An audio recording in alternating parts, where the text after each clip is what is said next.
Hey everybody, it's Chris with another review for the Blue Collar Beer Gourmet. If this is your first time to my channel, welcome. If you're returning, welcome back. How this channel works is I like to drink craft beer, I like to review craft beer, and I don't like to pay a whole lot of money to do it. So the beers that I review on this channel usually come in around the $2 price range, and such is the case with today's selection. I paid $1.79 for this 12-ounce can of New England Pale Ale from Sam Adams. Samuel Adams is it sometimes gets lumped in with macro breweries, but it's not. It isn't a macro brewery at all. In fact, Sam Adams is a perfect example of what I describe as successful, not corporate. Uh, if you caught the last review, I mentioned it was about New Belgium. I feel New Belgium is the same way. The difference between successful and corporate is Jim Cook, the founder and owner of Sam Adams, he actually has a scholarship fund where he teaches brewers. He trains his competition. That's not corporate. That's not somebody going around buying out breweries and changing recipes. In addition to that, if you ever had any question, there it is, gang, right there. Independent Craft Brewers label. That tells you all you need to know right there. So, down from soapbox. Okay. This is a New England Pale Ale, and it's simply called the New England Pale Ale, hazy and mellow. It has a 5.5 ABV. Typically, American Pale Ales come in between 4.5 and 6.2 ABV, so that's well within range. Also, they usually have about a 30 to 50 IBUs. This beer has 30 IBUs, so there we go. Has 30 IBUs, so it's on the lower end of the bitterness scale. And for those of you who are unaware, pale ales actually were the most common variety of craft beer sold in America until the IPA craze took over. American Pale Ale is basically taking the British standard and adding more hops to it. And just about any variety out there, if you want to find out what the American version of it is, it's hops. It's you take the same variety and add more hops to it. And that's pretty much the case with the pale ale too. American pale ales are sometimes known for being kind of biscuity and bready, yeasty. So are British pale ales. The difference is that American pale ales usually, as I said, have more more hops to them. Um, quick hop, quick information profile. So far, zero of my friends have reviewed this on Untapped.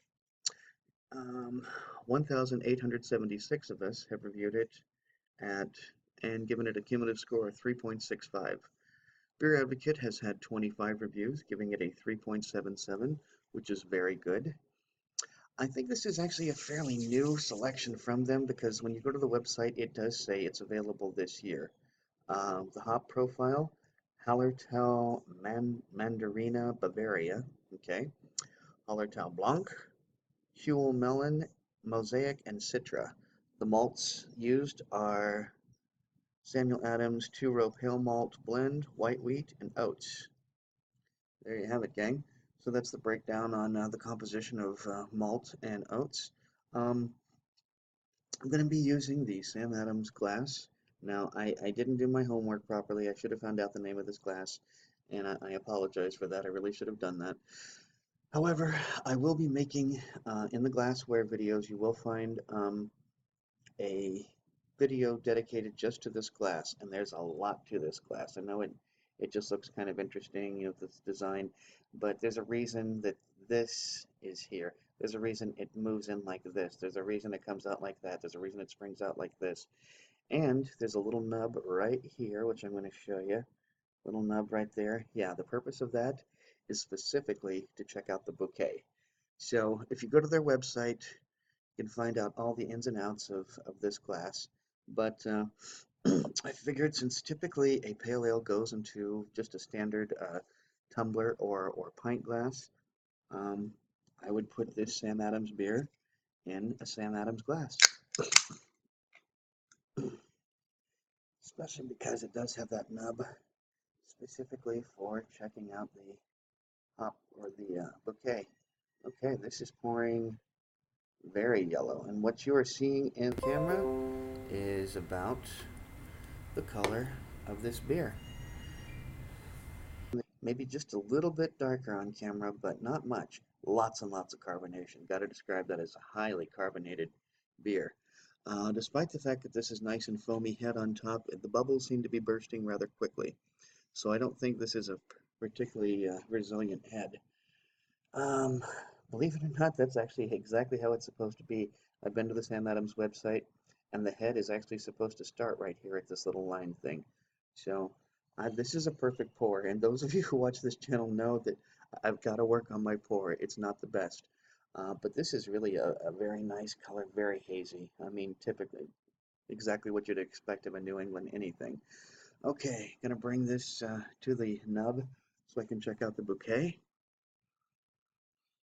And I'm getting a lot of fruit and hops. I'm getting sort of citrusy, piney. Well, I'm just getting a Mondo hop profile, and I definitely smell the mosaic hops. And I once again apologize for how much I've got my finger up towards my nose, but somehow this air in this desert is just it's sparking up allergies that I never had as a child. So, but this is a little bit of sweetness back there too, just a little bit of sweet. I'm not going to call it an overly sweet smell, but yeah, there's a little bit of sweetness, like when you walk past the bakery at the grocery store and you can smell that sweet smell coming through. That's kind of the smell that I'm getting here. Okay, I'm going to quit yapping my flap and start drinking. Cheers.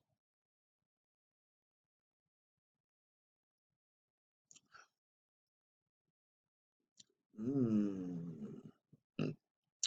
It's almost reminiscent of King's Hawaiian bread, uh, because it's sort of doughy and a little bit sweet.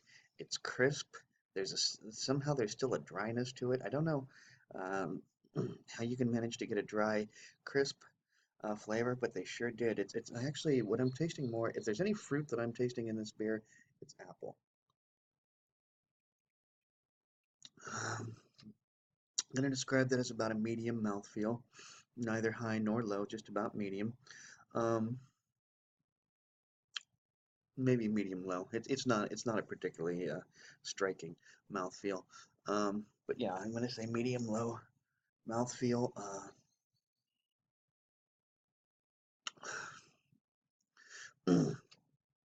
Very, very mellowed um, bitterness.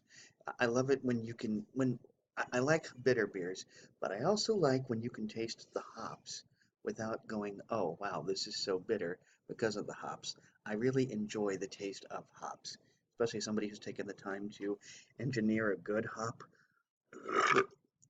Pardon.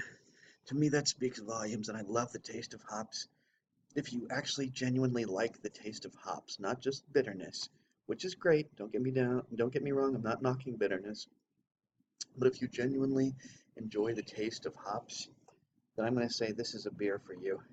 It's kind of funny because just the other day I told Flying Fish that they had one of the best pale ales of 2019, and I found another one, but and I honestly think I found another special selection because it's a buck 79 for this.